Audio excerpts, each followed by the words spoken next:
once that passport is in the hands of an individual, they are free to compete under that country's flag.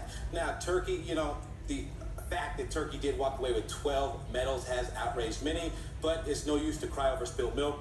No one can take the medals away. It's a matter of record now. Okay, so they're legally allowed to do this, but is it really ethical? Well, it really depends on who you're asking. Okay, now Turkey went from worst to fourth best.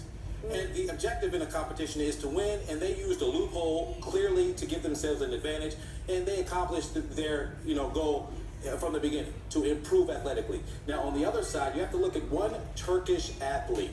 Her name is Yasmin Can, but back in March, it was Vivian Jumuti.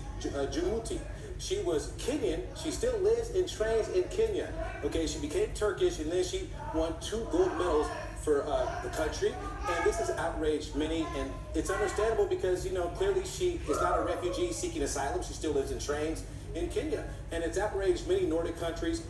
One athlete in particular it's outraged the most, Irish athlete, Fionnuala McCormick. Fionnuala McCormick is a long-distance runner. She called it a joke. She said this competition should keep to its European roots and only allow Europeans to compete. But when you look at the landscape across Europe, and you even look at the European Football Championship, you can argue that many athletes are competing under a flag that they might not have the ethnicity of. Absolutely. No, but given that, if it does get problematic, if some countries are unhappy about it, what recourse do people have? Do they go to arbitration, or do they go, for example, the European Athletics Federation? What are the options before them? Right, well, the president of the European Athletic Association, he released a statement. He touched on 2 points that are very important.